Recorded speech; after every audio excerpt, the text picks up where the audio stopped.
This is The Chris Heasley Show, coming to you from Radiodabang, the North America's premier broadcasting network.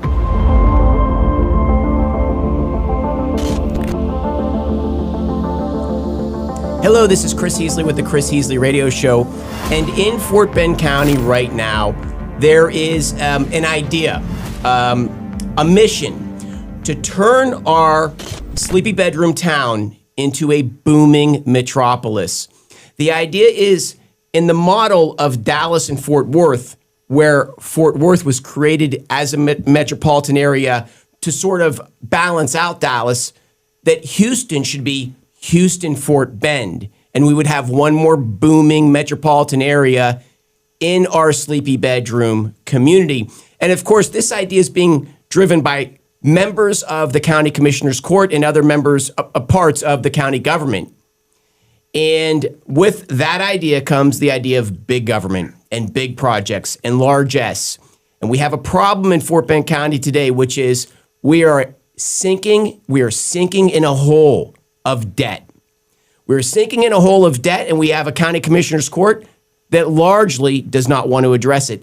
They're okay with passing these hikes in our budget, these additional debt increments, but I don't believe they have any intention of actually paying off that debt or being here when the notes come due. But that will definitely be on the backs of the citizens, and nobody's talking about this. Of course, the county commissioner's court, the county business bureau or whatever it's called, is going around doing its tour talking about this booming metropolitan area that they want to create. But we want to bring a counter position here on this show. The premise of this show since the beginning is to keep Fort Bend County small, the government small. The idea was to keep the budgets limited. The idea was to keep the debt as almost non-existent as possible, and to stop our county from turning into the nightmare that is Harris County, the nightmare that is Houston. Right now, the financial state of Houston is a catastrophe, and there are a lot of people in Fort Bend County that want to drive our county down that same road. And so we're bringing some very intelligent men on this show over the next 2 weeks to talk about this issue that nobody else is talking about. So if you want the fluff, there are other shows out there for you, but if you want the content, we're going to give it to you here. And on today's show, we have two incredible guests. I can't wait for this show. It's going to be great. We have in our studio today, we have Bill Rickert, Fort Bend County Treasurer. Great to be here again, Chris. Appreciate the invite. Appreciate you, Bill. Bill probably knows more about the county than anyone. And we have a candidate, Adam Schoof, school board, former school board, or you're still on the school board? No, I'm currently on the school board. Currently on the school Yes. board. And if I might give just a bit of an introduction, Adam is an unpopular guy on the school board because he always wants to talk about dollars and cents. And so when you want to talk about dollars and cents, when you want to talk about balanced budgets, when you want to ask those extra questions, your image gets maligned. And they don't like it. They want to spend. They don't like it when he does that. But Adam is on the Fort Bend the school board, and he is now running a candidacy for county commissioner court. Correct. Yes, in precinct 4. And you want to take those, and I would like to say, take those same ideas to the county commissioner's court. Same ideas, same philosophy, same mission to the commissioner's court. Well, great. We got a lot to talk about. Let's talk about the schools first. So, Hey, first off, Chris, happy birthday. oh, thank you. It's tomorrow, but I do appreciate it. Thank you very much. Let's start off with the schools. So tell us the state of the Fort Bend Independent School District today. Well, currently we're still recovering from the $1.2 billion bond situation and the shortfall within those bonds. Well, in my first year, my first term, I was able to save $40 million of that money just by asking questions about construction materials, construction costs, and really pushing the administration and the contractors, borderline nickel and diming them on materials, and was able to save a ton of money. And that's what I'm going to continue to do. And there was a $1.2 billion bond that was passed. Correct. With the county vote. With the voters that live within the boundaries of the school district. And what year was that passed? 2023. What's the financial solvency of the school board at this point in time, of the school district at this point in time? Well, I'm not a fan of it because at every turn, it's how do we milk more money out of the taxpayer, and that's against my philosophy. I don't believe that it takes as much money as we're spending to educate children. So let's talk about some of the things that happened while you were on the court.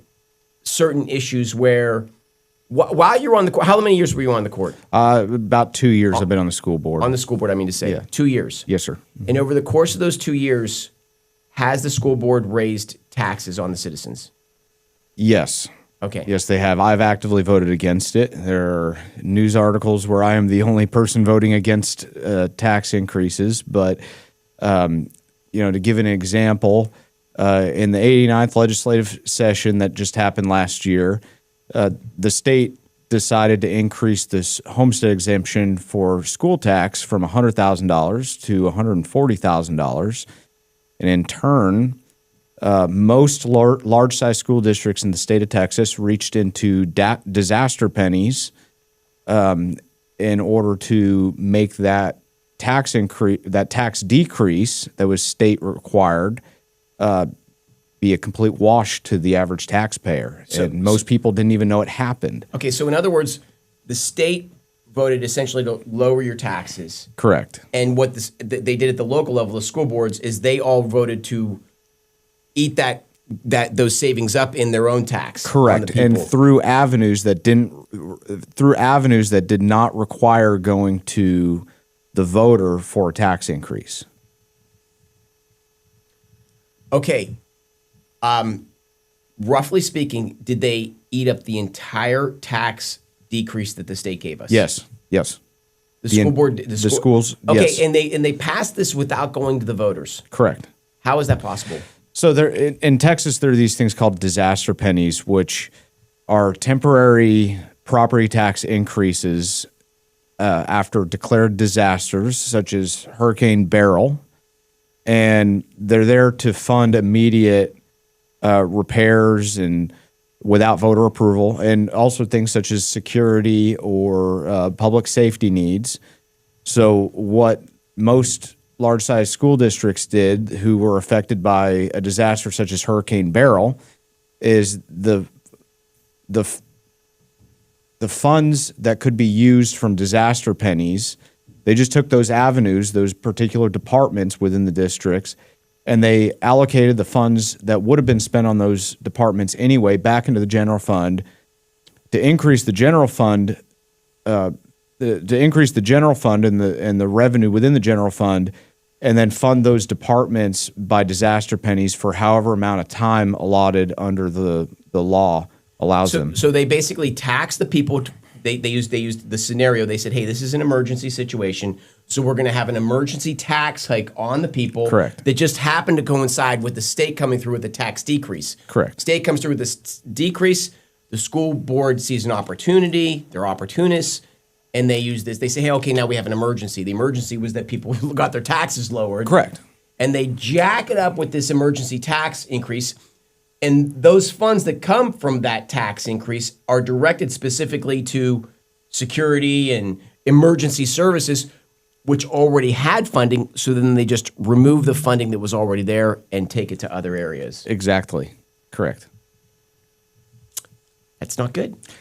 No, it's not. And I don't believe that we would have, I don't believe that any school district that did this would have reached into those disaster pennies had there not been the increase in the homestead exemption.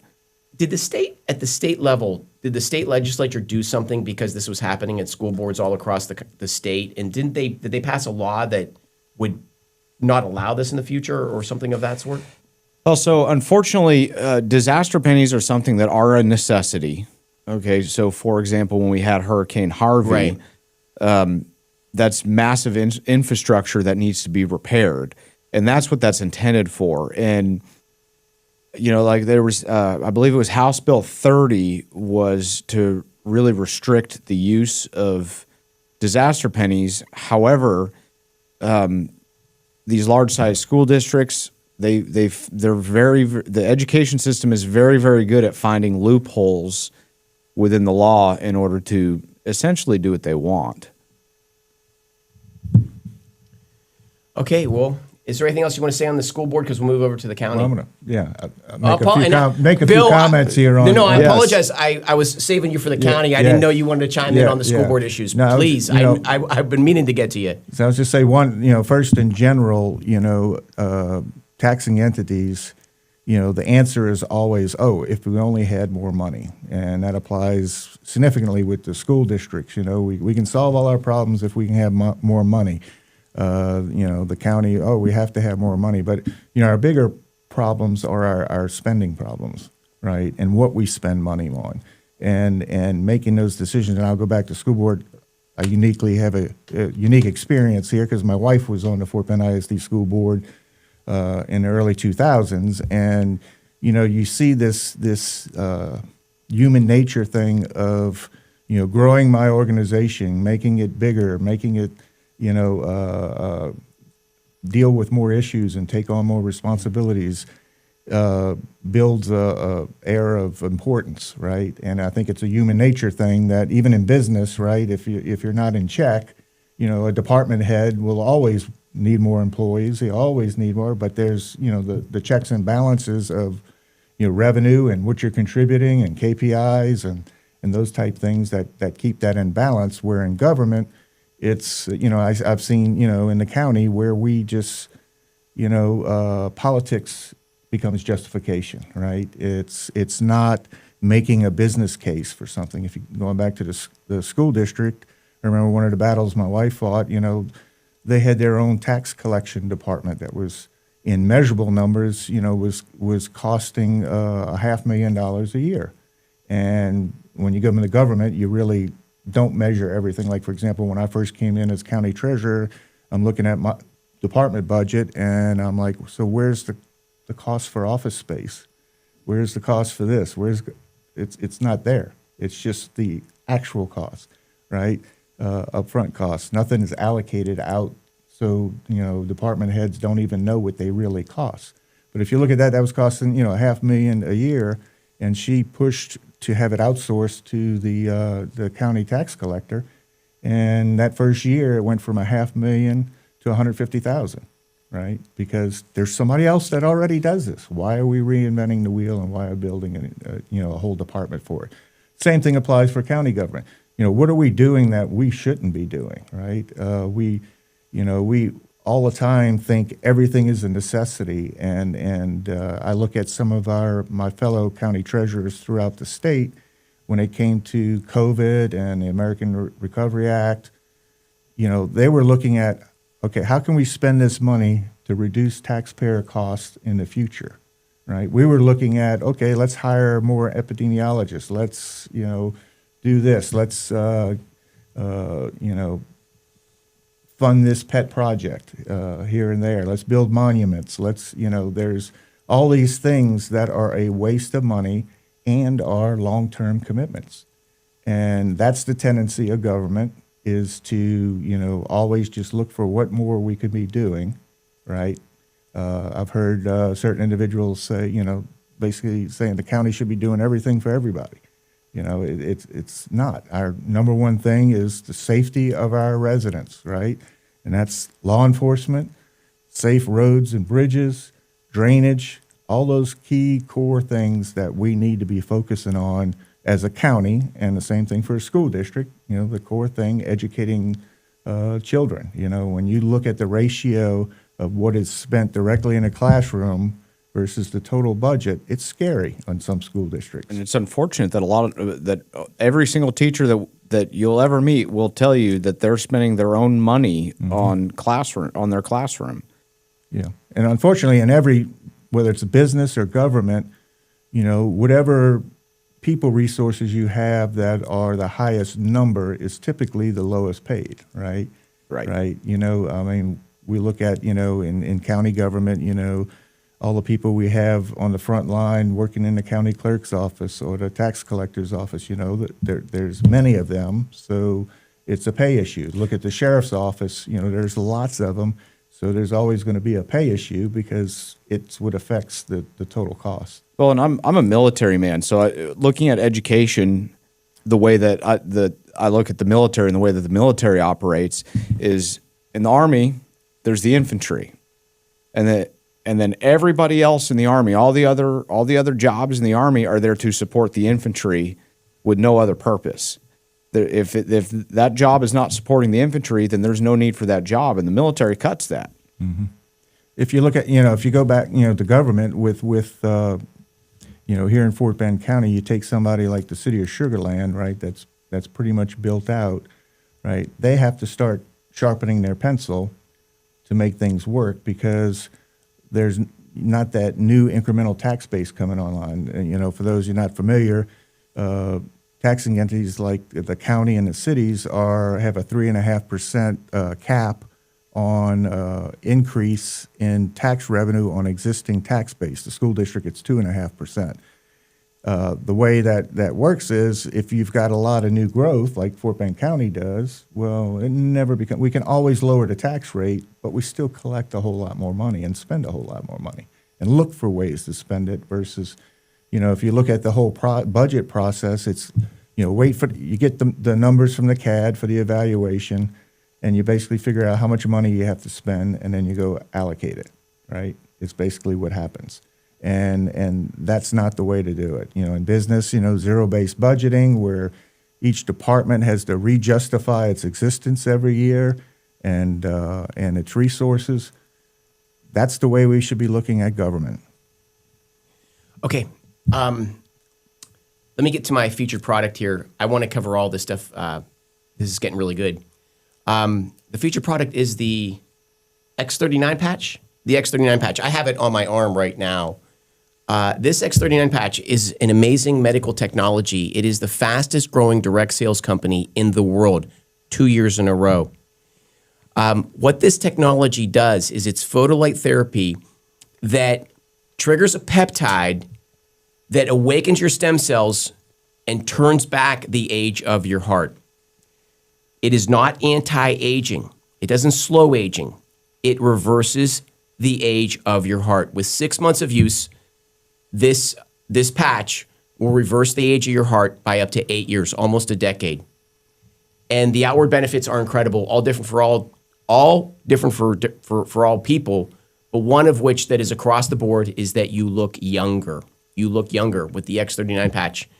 It's the X39 patch. It's photolight therapy that stimulates your stem cells, turns back the age of your heart, reverses the age of your heart and your other internal organs, and then it extrapolates itself outward from there in a number of different ways it benefits life. It's incredible, one of which is that it makes you look younger. It's the X39 patch. To get a link to learn more about this, text the word Patriot to 330-606-2304. Oh, man. So, one of the things I think about is Sandy Springs, Georgia. And Sandy Springs was a nice bedroom community that got consumed by eminent domain by greater Atlanta, Fulton County, or I should say Atlanta, the city of Atlanta. And then, of course, when that happened, this, Atlanta, the welfare queen that it is, gutted Sandy Springs' savings, turned it into a hole. So those people fought back, went to the Supreme Court, and won and got their city back. They are no longer a part of Atlanta. And when they did, this experience was what they needed because they have a strict adherence to small government. If it is not a necessary part of government, it does not exist in Sandy Springs, Georgia. But here in Fort Bend, these guys consider themselves visionaries, these commissioners on the court.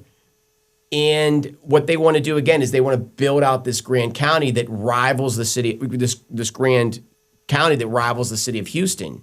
And they want to build it out with epicenters and baseball stadiums and football stadiums and arenas and concert halls and all of this stuff that weighs down the government, takes it away from its true purpose, makes it complicated for the average citizen, props up the commissioners that are doling out this cash so they can never be taken out.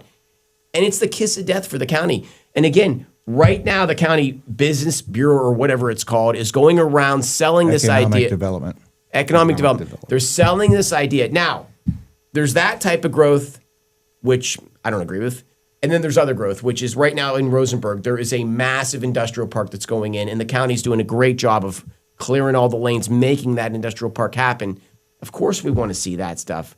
There's an idea, I believe, to liberate a rail line in Fort Bend County that would allow transportation to just really boom in our county, things like that. So with that being said, I want to ask Adam. Let's start off with Adam. I mean, Adam, you're going to go into the county commissioner's court with the same position, and they are going to come at you hard. I mean, tell me what your vision is for the Chris, county and how you plan on tackling this. One of the things that everybody fails to think about is where Fort Bend County is actually located. Okay, right down the road in Freeport in Brazoria County, there is the only deep water port in the entire state of Texas. Okay, the deep water port of Freeport.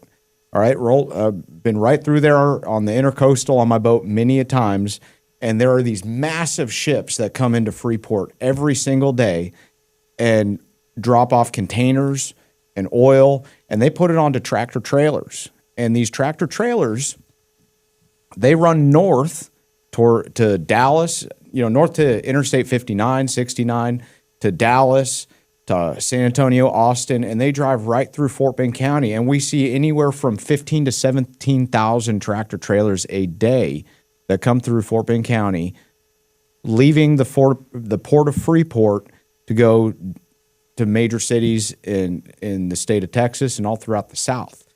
And aside from the fact that we should be thinking, how can we capitalize on this, being that we are a feeder route in the world of logistics and shipping, aside from that, we need to be thinking about the infrastructure issues of, okay, what is 17,000 tractor trailers a day do to our roadways? Because roadways, more truck travel, the more maintenance roadways take, and not to mention the traffic issues that come with that. So ideas such as the rail line is outstanding. And explain what the rail line idea is. Well, it's not my idea, but it would. I think it's Andy Meyer's idea. I don't know if it is. Yeah, it's well, Andy's he was a key part of it. And he's a proponent of it. Andy Myers is a very smart man.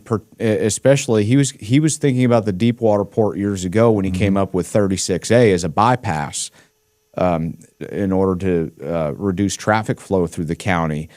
But essentially, it makes total sense.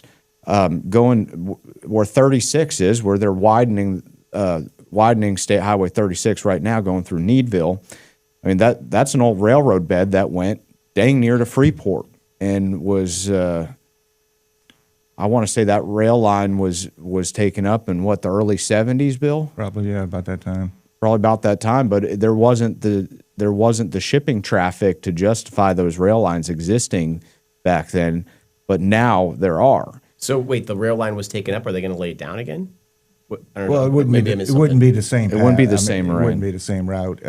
So the key thing is, if we go back in history, I'm a big history buff, right? And if you look at Fort Bend, we were, part of the original settlement of Texas, the original 300. But after that, right, the biggest part of Fort Bend's history is the railroads, right? And the railroads are still to this day a big part, with the crossroads we have there we have three railroads interconnecting there in Rosenberg.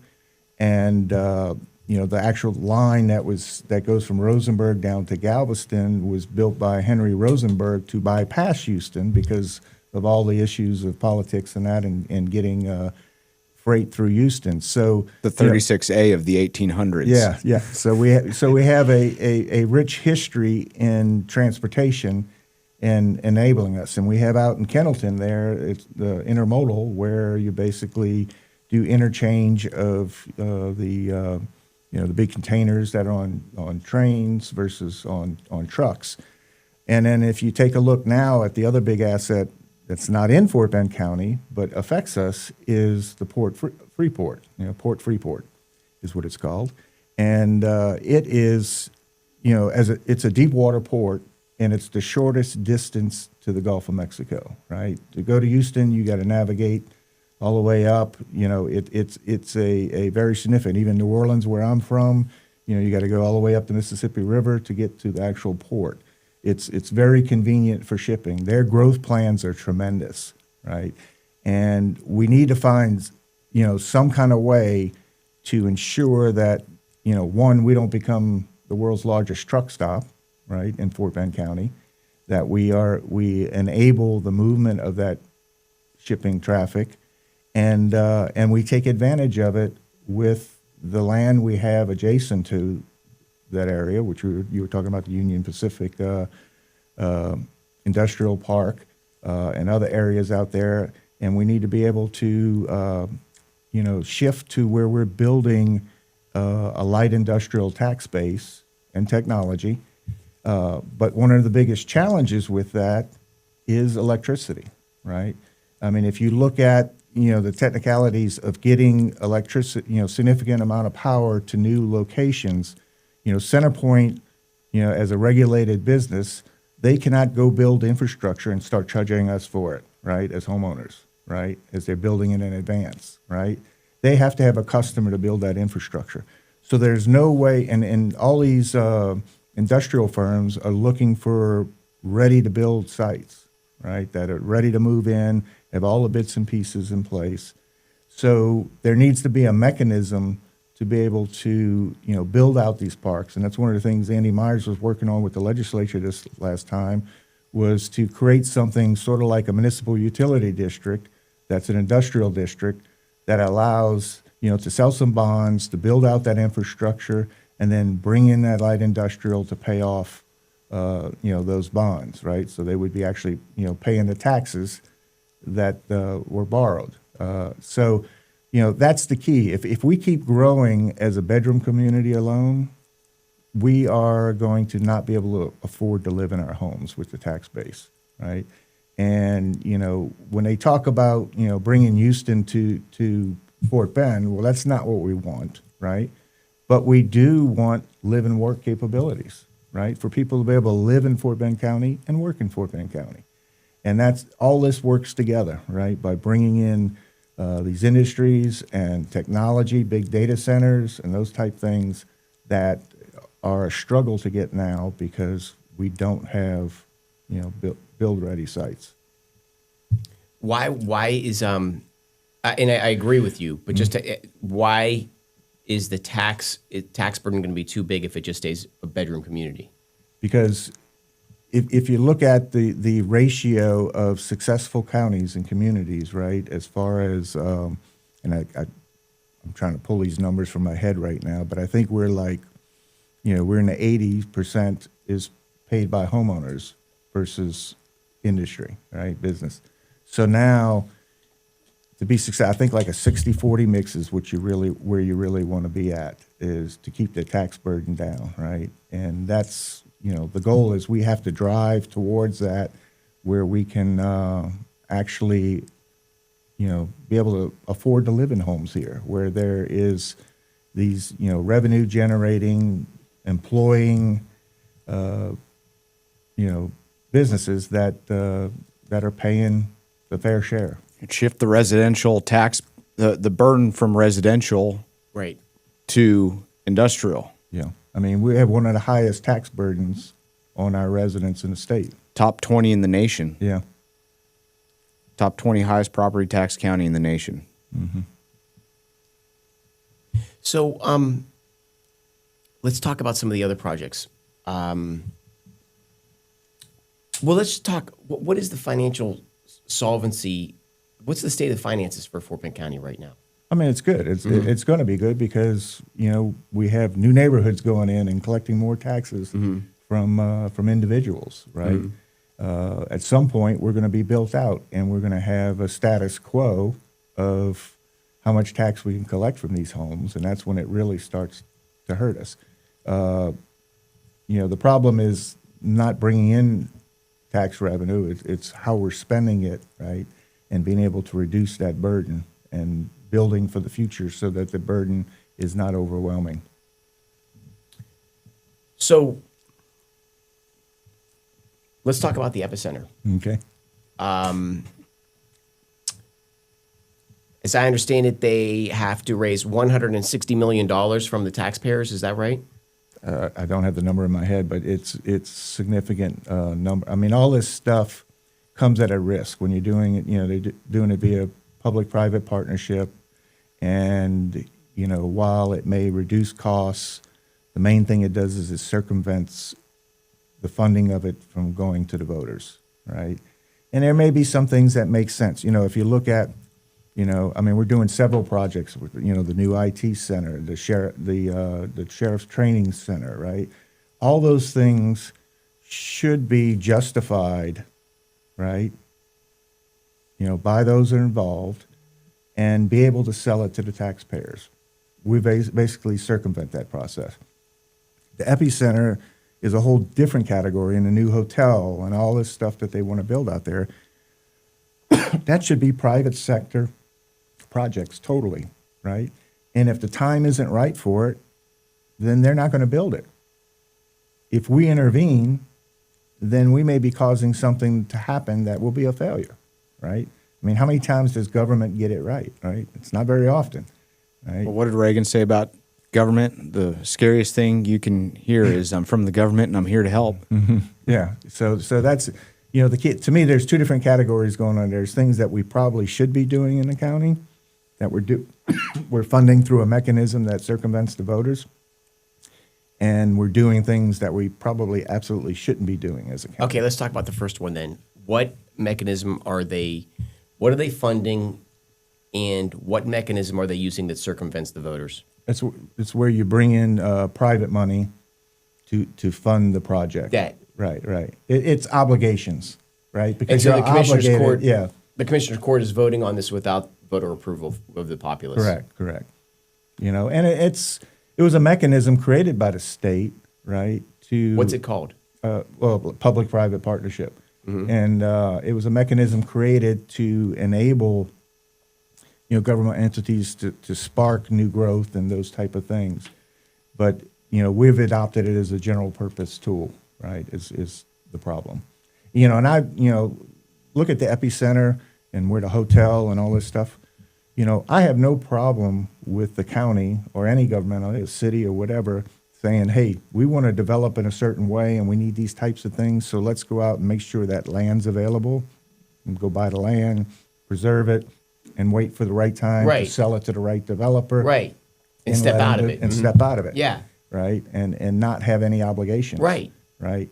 When you have those ongoing obligations, that's the problem. And so, correct me if I'm wrong, but the circumstances like you go to a certain developer, mm-hmm. and hey, if you develop on this land, you don't pay taxes for X amount of years on it. Well, that's that's a TERS type situation, which is how the the Smart Financial Centers in a TERS, the Sugarland Town Center was done with a TERS, and the mechanism is there. Well, somebody thinks it's a good idea to build, but maybe we can get them to build it bigger, more grander, sooner, and increase our tax base, down the road. Then it's a good thing, right? Quite often, though, those things, and I hate to say it this way, are triggered, by who owns the land and who owns the land around it, and who, and who's going to benefit from it. But that's a whole different story. But in the case of the town center, it was a great thing. And unfortunately, with the town center, when that was voted on by the different entities, the Fort Bend ISD School Board voted against it, the TERS. So they opted not to defer their taxes, to gain more, and the project shrunk, right, in size, right? There was supposed to be a big grant. What's the big 3D IMAX, big IMAX. There was supposed to be all these other things that were supposed to be there that people pulled out because Fort Bend ISD didn't join in on the TERS. But that Sugarland Town Square is not a government-owned entity. Right, it's not a government-owned. It was just tax deferred. Tax deferred, which is a lot, which maybe makes sense. Yeah, it makes sense to do it for the right reason. It's a long-term strategy. Yeah, I mean, I just like the idea that the county would own and operate an IMAX is just foreign to me. Yeah, or anything like right. any type of. I mean, I don't know how they got venue. I mean, it's like all started with football stadiums and baseball stadiums across America. Yeah. And every single one of us is an albatross on the government, on the taxpayers' back yeah. that nobody wants. And they have to go out farther and farther into the countryside to tax more and more people to pay for these things. Yeah. And not to say there shouldn't be, some contribution, because there is a return for the city, for building a football stadium, but they've gone overboard, right? The ones that are benefit from it is the NFL, right? And you can see it, Well, yeah.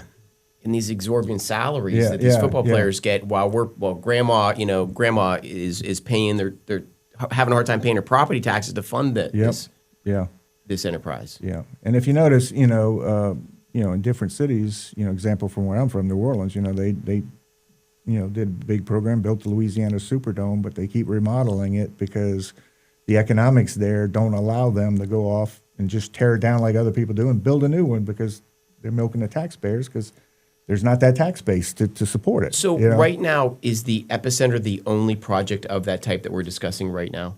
That and the adjacent hotel they're doing. But they've gotten a number of these projects off. The baseball stadium, is that Well, that's the city. okay? That's Sugarland. Okay. But okay, do they have any other projects like this? What about the Well, that's the ones that are being funded that same way are the training center, the law enforcement training center, the IT, the new IT building, and one other.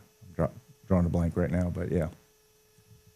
And the other thing is, mechanism we use to circumvent the voters is, certificates of obligation, right? So you can issue certificates of obligation that basically, put that ahead of other debt, right? You're basically carving out, percent of your tax money to guarantee that payback. So it's not a debt risk like a bond, right? That's being paid out of the general fund. That doesn't go to the voters. So, we're up, if you look at now certificates of, we're up to 314 million in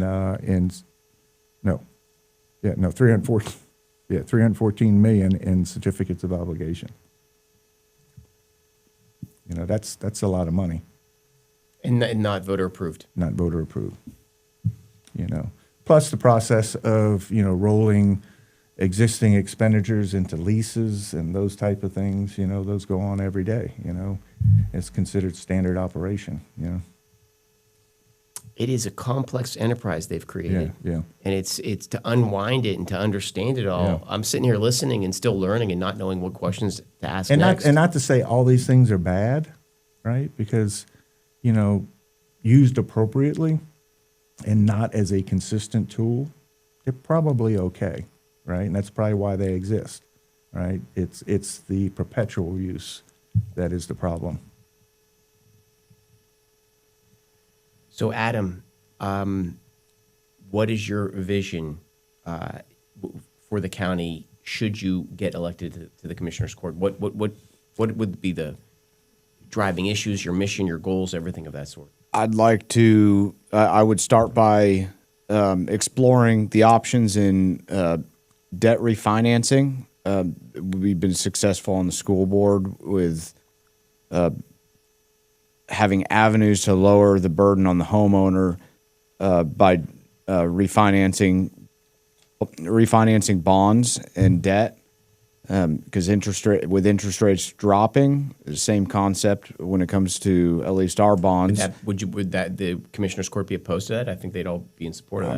I'm sure everybody would be. I hope everybody would right. be. And to be honest, that is something that's looked at all the time with the auditor. I mean, he's measuring all these things, but he's, of course, what we're doing and why we're doing it is all, instructed by Commissioner's Court, right? So, Right. But as far as looking at what's the best tools and how to move forward with what has been decided, we have a great county auditor. Who is it? Ed Sturdivant. And that'd be wonderful. And I would be a vote to I mean, any avenue to lower that burden on the taxpayer. That's where I'm going to vote. I'd like to increase industrial growth within the county. Love the idea of the rail lines. Love the idea of shifting tractor trailer traffic from the roadway onto rail. That way we're not sitting in traffic as much. Maybe every once in a while, a pesky mile long train at a railroad crossing. But, just, and flood control. Flood control is another issue that we're working with the engineers to, as we build roads, build them in ways that are actually going to drain and drain away from people's properties. Yeah, I mean, projects need to be, assigned to and given out to different firms more based on, what they can actually do and do good for us. And there needs to be an overall master plan, which we do have for drainage, and we do have, we have good people working on that stuff. But, the old saying, we need more money. If you look at, what we spend on drainage versus, all these other things that we're doing, I mean, it's scary. You would think we would be focusing more on drainage, right? Well, and Bill, a lot of times more money just turns into more legacy projects. Yeah. And legacy projects, having a road that hasn't been completed in 7, 8, 10 years, that's a disservice to anybody and everybody having to drive that road every day. Yeah. Well, you look at Richmond Parkway there and how long that, right, took. Ransom Road. That connects, the two parts of the county, the Justice Center with the old courthouse and the Travis building. I mean, that was years and years because of failed efforts by who was hired to actually do the job, Massively failed efforts in putting set guidelines in these contracts to where here's your deadline for the contract. If you go over this deadline, you make less money. Mm-hmm. But I'll tell you what I have been impressed with is the speed that West Park Toll has been being built, particularly the last 2 stages of it. And I'm just curious why we can't do that with our own county projects. Well, just think about it, right? Okay. When does the toll road start getting money? Well, when cars drive through it. Okay. It's basically a commercial enterprise, right? It has a commercial enterprise factor to it, right? Well, but I feel that the citizens of Fort Bend County deserve the same service that they're getting from toll roads, in their construction from toll roads from us as the county, considering we pay a lot to live in this county. Yeah, without a doubt. I mean, there's no reason we can't have the same type of focus on all the core responsibilities of the county. Right, especially being we are a destination county in the Houston region. I mean, my mother was looking at moving to Pecan Grove from California in the 90s. So it's well known. It's a desired place to live, and our citizens they have an expectation higher than what the average person who lives here has felt like they've been getting. Why are the taxes so high in Fort Bend County? Lack of industrial base and spending on things we shouldn't be spending on. Like what are we spending on that we shouldn't be spending on? Well, I mean, getting involved with all these projects like the Epicenter and, I mean, it's a smaller degree, things like, monuments and I believe in green space. I believe in parks and I believe in, all this type of stuff. But we have to, remain focused on, preserving the availability of that stuff with the intention of hopefully some city annexing it, taking it over, and running it on a regular basis. If we try as a county to provide city-level services, it's a disaster. You're talking about things like the Epicenter. The Epicenter, the level of parks and things we're doing, community centers, those things. If a community center is, I believe in nonprofits, right? So I believe in let's use our nonprofits, let's enable them, let's get, if I decide to give, fund a nonprofit, I'm watching to make sure they're doing what they're supposed to be doing, right? When government gives money, or spends money, there's nobody watching to make sure it's providing the return on the investment. So, leverage those nonprofits, leverage having our cities, our county, when we do measurements against other counties, it's hard to do because, our incorporated area is large, extremely large compared to Montgomery County. Our unincorporated populations are about the same, right, as Montgomery County, but we have these large cities. And, the way it's structured, those people in those cities, and I forget the number, but, city of Sugar Land is paying like 30% of the county tax or something like that, the residents of Sugar Land. That's shrinking as other cities are growing, but it's a, and they get, technically less service, right? The city's maintaining more things. City of Sugar Land has its own EMS. Their own fire, their own police department, without an emergency services district. Yeah. So, and other cities are the same way. Some other cities are still using the county's EMS, some aren't. So it's an imbalance. I mean, I learned something not long ago. My daughter lives in Virginia, right? And in Virginia, cities aren't in the counties. When they become a city, they're extracted from the county. They don't pay county taxes. They don't, they're just their own thing and take care of themselves. Here our cities still pay, and that's why we end up doing, and Andy's been doing a great job with the city of Sugar Land with finding projects that make sense to do and assist and partner with the city on to make sure they're getting their fair share of that money they're paying. All right, and that takes a lot to manage all that and keep track of that and make sure we're doing the right things and not just spending the money the wrong way. But we do have a complicated system. Our government, it's growing up in Louisiana and moved here in 1992. And back home, not to say Louisiana does things right in any kind of way, but, we have parishes instead of counties, but, cities can't grow over parish lines, right? So the city of New Orleans is all of Orleans Parish now, and they don't grow over the parish lines. School districts are one per parish, right? So Fort Benton would have one school district.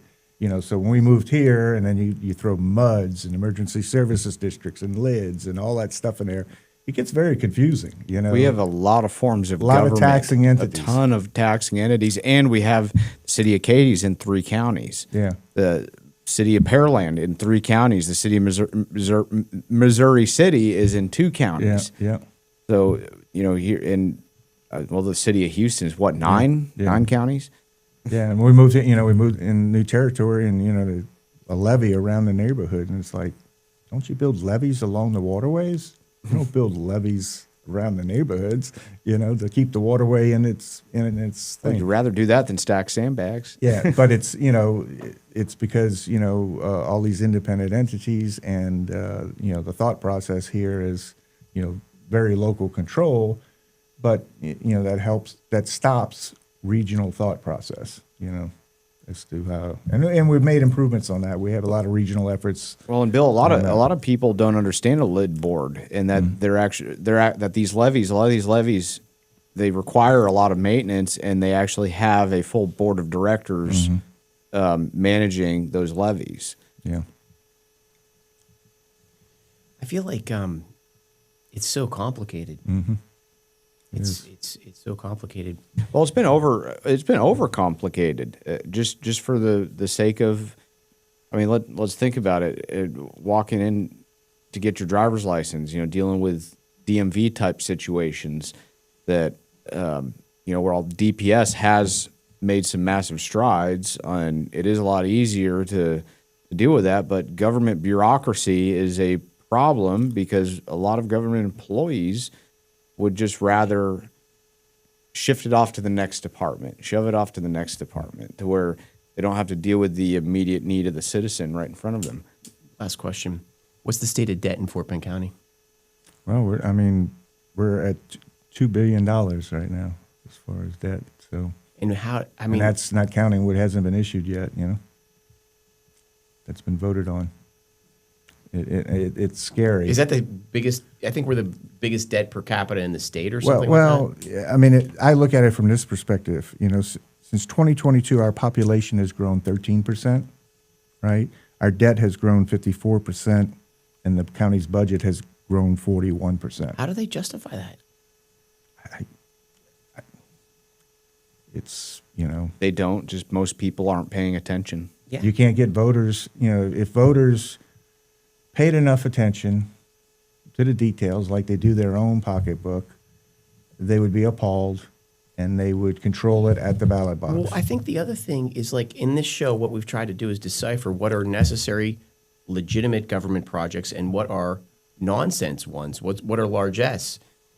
And it's almost like we need some sort of a database where we can see all of the different things that they've spent money on that they now run that has become our county government. Yeah. Like every gymnasium, every rec center, everything.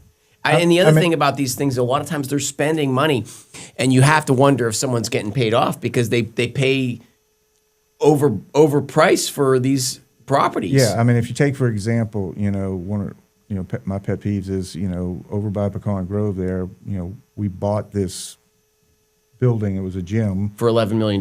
Yeah, and I think that was like 3-4 million more than it was on it. Right. Tax Who owned rolls it? for. And what that has done is it's taken that off the tax rolls, right? So that increases all of our taxes, right? Because we all pay for Yeah, that, right. And at the same time, and like I said, I love nonprofits, and we were giving money to the YMCA to rebuild the YMCA that's very nearby, right? So why are we doing? Yeah. And, why and are we there's doing both? And you know? why is the government even involved in that business? We just had a retro fitness open up in Fort Bend County, just outside of Meadows Place. Yeah, These gyms are, and they're $10 a month. yeah. Now I can, if there's a disadvantaged community, right, and the program is to build something where nobody else will build it or open it, and help get kids off the street, okay, then that is a safety issue for the community, right? So they built in Harris County. They built the Leaf. It's incredible. The Leaf Park, and it has a skateboarding ramps and everything. It's packed with the community. The problem with it is, if you give an inch, they take a mile. Yeah. Mm-hmm. So they got one legitimate project off the ground, and how many illegitimate? check. And by the way, this $11 million spend that they did on this gymnasium, who owned the gymnasium? Should that purchase be investigated? Yeah. Well, I mean, anybody can. Guys, we're going to finish. Go ahead, please. And I was just saying, one more example, because it's indirect for all of us, is, the Pecan Grove Mud bought, the old Pecan Grove Golf Course and Club there, right? Yes. Okay. Now, that was a private endeavor, paying taxes, right? Now, people realize, now, the people in the Mud, they're just paying for it. They close to it, they use it. But that building paid school tax, and that building paid Fort Bend County tax that we're all now having to subsidize, right? Because it's off the tax rolls. Because it's a government building now. Yeah, yeah. It's called ass backwards. We'll finish up here. Adam, gentlemen, Bill, please tell us what you want to say on the way out here. Well, I'm gonna. You're not running. Right? I'm not running. I'm blessed, not to have a primary opponent, but there's 5 guys on the other side vying to take me on in November. But I wanted to go in a different direction. I just want to put a plug for. We're talking about railroads and all that. I've been on the board of the Rosenberg Railroad Museum. I don't even know how long. It might be 14 years now. I was president for many years. And, we have a little gem here in the county that's, got a lot about our history and that key part of, transportation in general and the railroads. And it's a great place to take your kids to and learn. So Excellent. Very good. Yep. That's incredible. Adam, tell us what on the way out here, what, the state of your campaign and what's next for you. My campaign is going amazing. And as I said, I'm Adam Schoof, running for County Commissioner Precinct 4, which is south of West Park, east of 99, essentially, in the New Richmond area, half of Old Richmond. But I've served the community for 16 years in law enforcement and the military, and I've served on the board of trustees where I've saved buku's amount of money, and I want to do that on the county commissioner's court. So remember, you live in Precinct 4, vote for Adam Schoof. Great. Thank you both for being here. Next week we will cover the state of finances for the county. Again, Fort Bend County, we're going to cover the debt. We're going to cover the taxes, all of that stuff. We have Kenneth Amori, candidate for county judge, coming on, and John Plissett, candidate for JP Court. This is Chris Heasley with the Chris Heasley Radio Show. We will see you back here next week. Have a great week. This is The Chris Heasley Show, coming to you from Radiodabang, the North America's premier broadcasting network.